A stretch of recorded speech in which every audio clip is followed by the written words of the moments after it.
প্রিয় ভাইয়েরা, প্রিয় মা বোনেরা, সূরাতুল ইখলাস এই নিয়মে শুধুমাত্র 1 সপ্তাহ পরে দেখুন।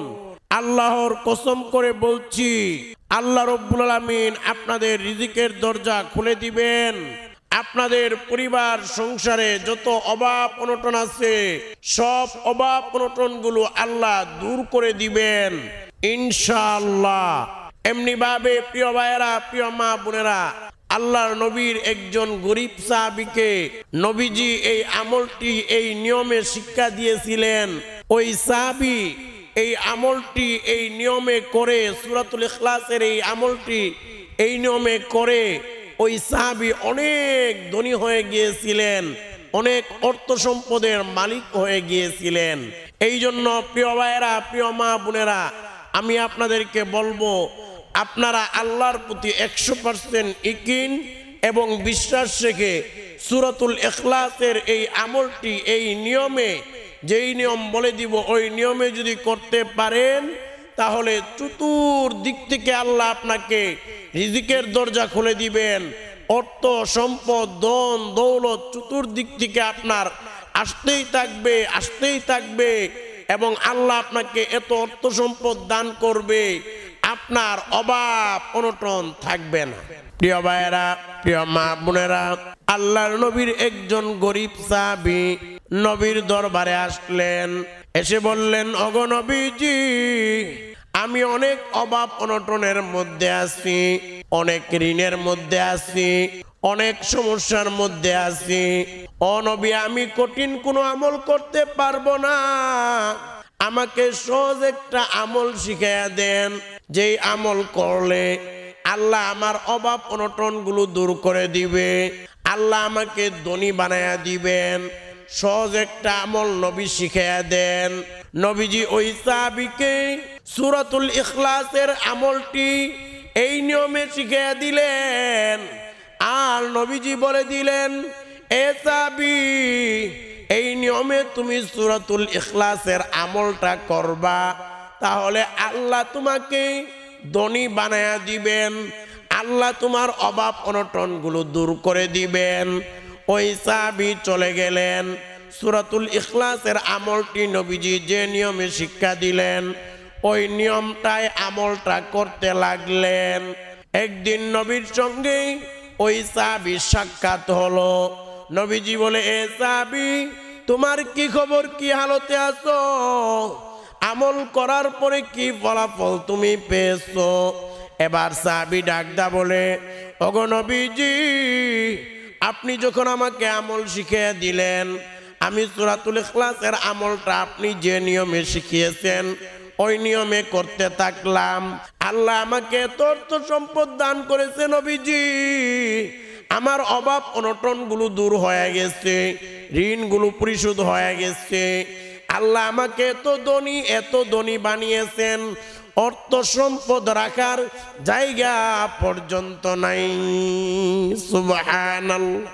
এই জন্য প্রিয় ভাইয়েরা, প্রিয় মা বোনেরা, সূরাতুল ইখলাসের এই আমলটি আল্লাহর প্রতি বিশ্বাস থেকে যে নিয়মে বলবো ওই নিয়মে আপনারা ওই নিয়মে 1 সপ্তাহ করবেন। আল্লাহর কসম করে বলি, 1 সপ্তাহ করে আপনি নিজের চোখেই ফলাফল দেখতে পাবেন। প্রিয় ভাইয়েরা, প্রিয় মা বোনেরা, ভালো করে মনে রাখবেন, অর্থ সম্পদ, টাকা পয়সা এগুলো থাকা দোষের কোনো বিষয় নয়। আপনার টাকা থাকলে আপনি দান করতে পারবেন, আপনার টাকা থাকলে আপনি মসজিদ, মাদ্রাসা, এতিম, গরিব, অসহায় তাদেরকে দিতে পারবেন, দান করতে পারবেন। আর যদি আপনার টাকা পয়সা, অর্থ সম্পদ না থাকে, অনেক সময় অভাবের কারণে ঈমান পর্যন্ত মানুষের চলে যায়, এমনকি ঈমান পর্যন্ত বিক্রি করে দেয়। এই জন্য মনে রাখবেন, অনেকে মনে করে আল্লাহর কাছে টাকা চাওয়া, দুনিয়া চাওয়া এটা মনে দূষণীয় বিষয়, এটা মনে ঠিক না। না না, আল্লাহর কাছে আপনি দুনিয়ার কল্যাণ চাইবেন, আখিরাতের কল্যাণও চাইবেন, দুনিয়ার নিয়ামত, আখিরাতের নিয়ামত চাইবেন। কারণ আল্লাহ নিজেই কোরআনে শিক্ষা দিয়েছেন দুনিয়ার নিয়ামত চাওয়ার জন্যে, দুনিয়ার কল্যাণ চাওয়ার জন্যে, আখিরাতের কল্যাণ চাওয়ার জন্যে। কারণ যেমনি ভাবে মাছ পানি ছাড়া বাঁচতে পারে না, ঠিক তেমনি ভাবে আমরা যেহেতু দুনিয়াতে আছি, আমাদের অর্থ সম্পদ টাকা পয়সা লাগবে, এগুলা ছাড়া আমরা চলতে পারবো না। তবে মনে রাখবেন, টাকা পয়সা অর্থ সম্পদের পিছনে পড়িয়া আমরা যেন আখিরাতকে না ভুলে যাই। প্রিয় ভাইয়েরা, প্রিয় মা বোনেরা, ভালো করে মনে রাখবেন, আমাদের কলিজার টুকরা পেয়ারা নবীজি সাল্লাল্লাহু আলাইহি ওয়াসাল্লাম আল্লাহর কাছে যখন দোয়া করতেন, আল্লাহর কাছে নবীজি দুনিয়ার কল্যাণ, দুনিয়ার নিয়ামত, দুনিয়াও চাইতেন এবং আখিরাতেও চাইতেন। যেই দোয়া আল্লাহ নিজেই কোরআনে দুনিয়ার নিয়ামত, দুনিয়ার কল্যাণ চাওয়ার জন্যই আল্লাহ নিজেই কোরআনের শিক্ষা দিয়েছেন আমাদেরকে। পবিত্র কোরআনুল কারীমের সূরাতুল বাকারার 201 নম্বর আয়াতের মধ্যে আল্লাহ রব্বুল আলামিন আমাদেরকে দোয়া শিক্ষা দিয়েছেন। নবীজি এই দোয়াটা বেশি বেশি করে করতেন। এই দোয়াটি আপনারা আমার সঙ্গে পড়েন, এই দোয়াটা আপনারাও করবেন। কারণ মনে রাখবেন, এই একটা দোয়া পৃথিবীর সর্বশ্রেষ্ঠ দোয়া। এই দোয়াটি আল্লাহ কোরআনে নিজে আমাদেরকে শিক্ষা দিয়েছেন। এই দোয়াটি আমাদের নবীজি বেশি বেশি করে করতেন এবং এই দোয়ার মধ্যে পৃথিবীর যত দোয়া আছে সব দোয়া চলে আসে। আমাদের যত চাওয়া পাওয়া দাবি দাওয়া দোয়া রয়েছে সব এই একটা দোয়ার মধ্যে চলে আসে। এই দোয়াটি হলো সূরাতুল বাকারার 201 নম্বর আয়াত। এই দোয়ার মধ্যে আল্লাহ দুনিয়া চাইতে আমাদেরকে বলেছে। যেহেতু আমরা দুনিয়াতে আছি, দুনিয়া লাগবে, তবে দুনিয়াদারি করতে গিয়ে যেন আখিরাত না ভুলে যায়। প্রিয় ভাইরা, প্রিয় মা বোনেরা, এই দোয়াটি আপনারা আমার সঙ্গে পড়েন। এই দোয়াটি পবিত্র কোরআনুল কারীমের সূরাতুল বাকারার 201 নম্বর আয়াতের মধ্যে বর্ণিত হয়েছে। দোয়াটি আপনারা আমার সঙ্গে পড়েন। রব্বানা আতিনা ফিদ দুনিয়া হাসানা ওয়া ফিল আখিরাতি হাসানা ওয়া কিনা আযাবান নার। এই দোয়ার অর্থটা হলো, রব্বানা, হে আমাদের রব, আতিনা ফিদ দুনিয়া হাসানা, আপনি আমাদেরকে দুনিয়ার কল্যাণ দান করেন, ওয়া ফিল আখিরাতি হাসানা, এবং আখিরাতের কল্যাণ দান করেন, ওয়া কিনা আযাবান নার, আপনি আমাদেরকে জাহান্নাম থেকে মুক্তি দেন। অর্থাৎ আমরা আল্লাহকে বলতেছি, আল্লাহ আপনি আমাদেরকে দুনিয়ার কল্যাণ দান করেন, আখিরাতের কল্যাণ দান করেন এবং আপনি আমাদেরকে জাহান্নাম থেকে মুক্তি দান করেন, জান্নাত দান করেন। এই জন্য মনে রাখবেন, টাকা পয়সা অর্থ সম্পদ এগুলো দরকার আছে। মনে করেন আপনার কাছে টাকা পয়সা নাই, একদিন না খেয়ে আছেন, পরের দিন দুর্বল হয়ে যাবেন, মসজিদে যেতে পারবেন না, 2 দিন না খেয়ে থাকবেন, উঠতেই পারবেন না, চলতে ফিরতেই কষ্ট হয়ে যাবে, চলতে ফিরতেও পারবেন না। প্রিয় ভাইরা, প্রিয় মা বোনেরা, প্রথমত আমি আপনাদেরকে বলে দিব সূরাতুল ইখলাসের ফজিলত। সূরাতুল ইখলাসের একটি ফজিলত হলো, একদিন আল্লাহর নবী, আমাদের প্রিয় নবী সাল্লাল্লাহু আলাইহি ওয়াসাল্লাম একজন সাহাবীকে ইমাম নিযুক্ত করলেন, যুদ্ধের ময়দানে ইমাম নিযুক্ত করে দিলেন। ওই সাহাবী প্রত্যেক রাকাতে সূরা ফাতিহা পড়ার পরে সূরা ইখলাস পড়ে, সূরা ইখলাস দ্বারা প্রত্যেক রাকাতে নামাজ পড়ায়। সাহাবায়ে কেরাম মনে মনে চিন্তা করতে লাগলেন, এই সাহাবী শুধু নামাজে প্রত্যেক রাকাতে সূরা ইখলাসই পড়ে, উনি কি অন্য সূরা পারে না নাকি? তখন সাহাবায়ে কেরাম চিন্তা করলেন, নবীজি যেহেতু এই সাহাবীকে ইমাম নিযুক্ত দিলেন, ইমাম বানালেন, ওনাকে কিছু বলা যাবে না। এবার যুদ্ধের ময়দান থেকে ফিরে সাহাবায়ে কেরাম নবীর দরবারে গেলেন, গিয়ে নবীকে বললেন, ওগো নবীজি, আপনি যাকে ইমাম হিসাবে নিযুক্ত করলেন, আপনার ওই সাহাবী প্রত্যেক রাকাতে সূরা ফাতিহা পড়ার পরে শুধু সূরা ইখলাস পড়ে, সূরা ইখলাস দিয়ে নামাজ পড়ায়, অন্য কোনো সূরা পড়ে না। এবার নবীজি ওই সাহাবীকে ডেকে আনলেন। নবী ওই সাহাবীকে ডেকে এনে জিজ্ঞেস করলেন, এ সাহাবী, তোমার ব্যাপারে অন্যান্য সাহাবায়ে কেরাম অভিযোগ করে বলেছেন, তুমি নাকি নামাজে শুধু সূরা ইখলাস দ্বারা নামাজ পড়াও, কুল হু আল্লাহু আহাদ এই সূরা দ্বারা নাকি শুধু নামাজ পড়াও। এবার এই সাহাবী ডেকে ডেকে বলে, ওগো নবীজি, এই সূরা ইখলাসকে আমি বড় ভালোবাসি, কারণ সূরা ইখলাসের মধ্যে আল্লাহর পরিচয় রয়েছে, আল্লাহর বরত্ব রয়েছে। এই জন্য এই সূরা ইখলাসকে আমি এত ভালোবাসি। আমি যখন নামাজে দাঁড়াই, সূরা ফাতিহার পরে শুধু সূরা ইখলাস চলে আসে, আমি শুধু সূরা ইখলাস পড়ি। এবার নবী ডাকদা বলে, এ সাহাবী শুনো শুনো, তুমি যেহেতু সূরা ইখলাসকে ভালোবাসো, আল্লাহ তোমাকে ভালোবাসে। আর সূরা ইখলাসের এই ভালোবাসা তোমাকে জান্নাত পর্যন্ত পৌঁছায়া দিবে। সুবহানাল্লাহ। এই জন্য প্রিয় ভাইরা, প্রিয় মা বোনেরা, এই সূরা ইখলাসকে আমরাও ভালোবাসতে হবে। আমরা যদি ভালোবাসতে পারি, এই সূরা ইখলাসের ভালোবাসা আমাকে, আপনাকে, আমাদেরকে জান্নাত পর্যন্ত পৌঁছায়া দিবেন। সুবহানাল্লাহ। এমনি ভাবে সূরা ইখলাসের দ্বিতীয় আরেকটি ফজিলত হলো, যদি কেউ সূরাতুল ইখলাস একবার পাঠ করে, আমাদের নবী বলেন, আমাদের কলিজার টুকরা পেয়ারা নবীজি সাল্লাল্লাহু আলাইহি ওয়াসাল্লাম বলেন, মান ক্বালা কুল হুয়াল্লাহু আহাদ ইয়াদিলু সুলুসাল কুরআন। আমাদের নবী বলেন, যে ব্যক্তি সূরা ইখলাস একবার পড়বে, আল্লাহ তার আমলনামায় 10 পারা কোরআনের সওয়াব দান করবেন। সুবহানাল্লাহ।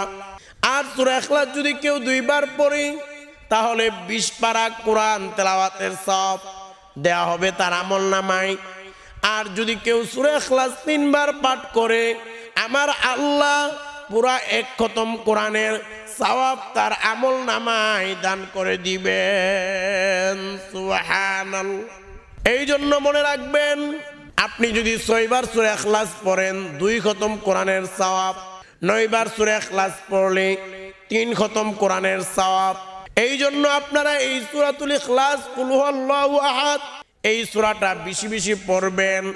আপনি 3 বার পড়লেন, আপনার মা নাই, বাবা নাই, আপনজন দুনিয়া থেকে বিদায় হয়ে গেছে, তাদের কথা স্মরণ করে সূরা ইখলাস 3 বার পড়লেন।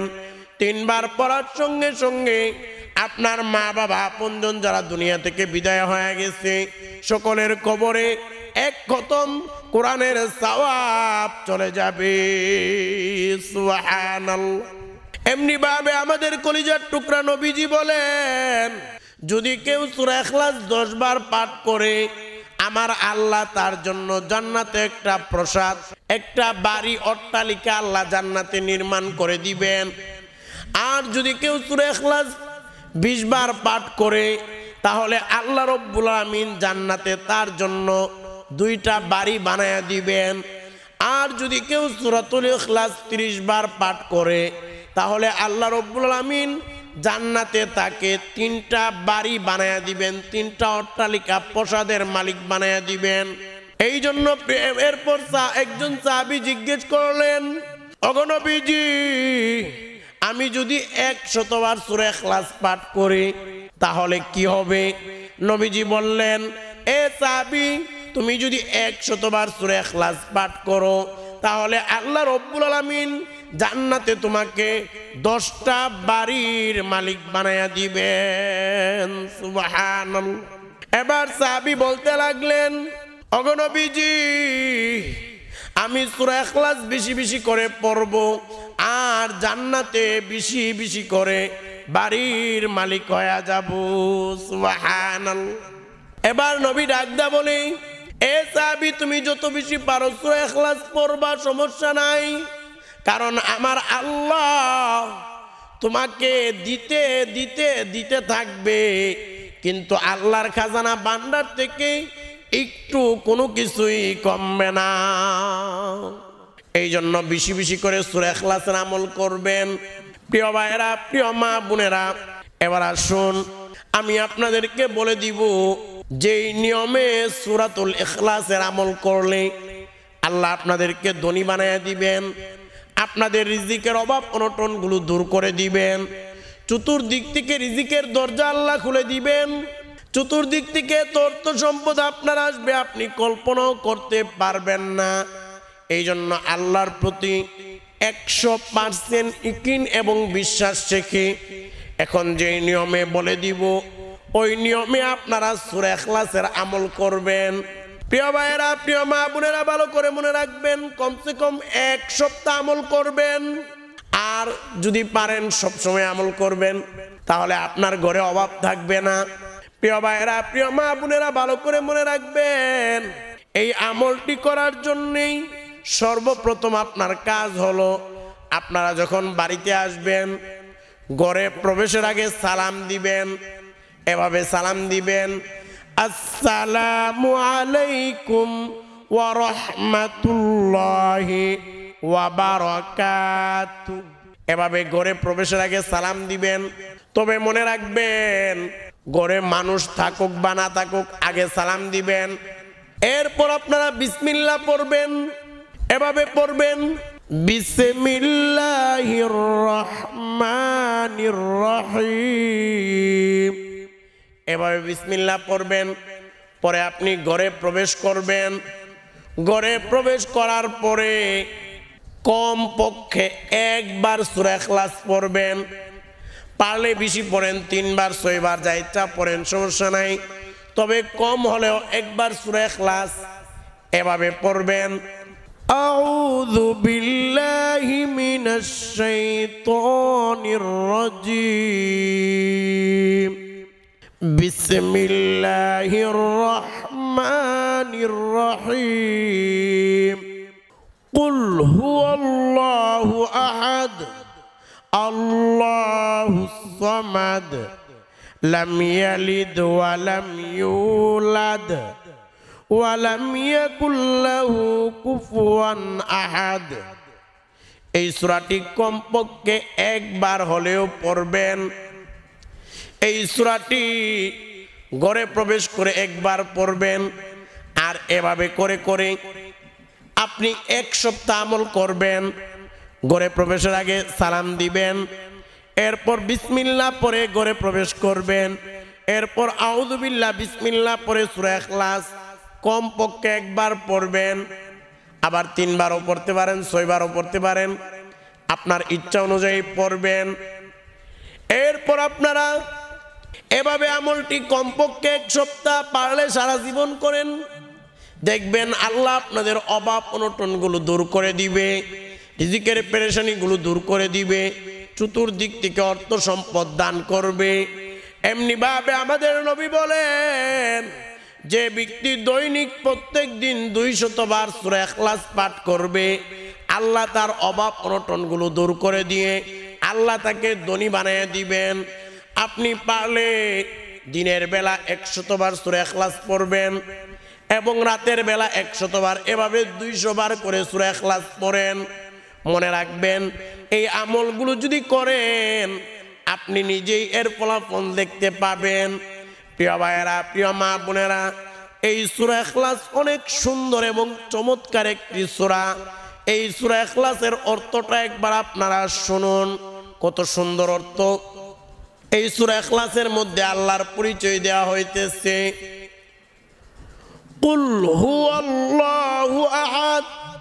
আল্লাহ বলেন, ওগো নবীজি আপনি বলুন, আল্লাহ হলো এক, আল্লাহুস সামাদ, আল্লাহ কারো মুখাপেক্ষী নন, লাম ইয়ালিদ, আল্লাহ কাউকে জন্ম দেন নাই, অর্থাৎ আল্লাহর সন্তানাদি কেউ নাই, ওয়া লাম ইউলাদ, আল্লাহ কেউ জন্ম দেন নাই, অর্থাৎ আল্লাহর মা বাবাও নাই, ওয়া লাম ইয়াকুল লাহু কুফুয়ান আহাদ, আল্লাহর সমকক্ষ আর কেউ নেই।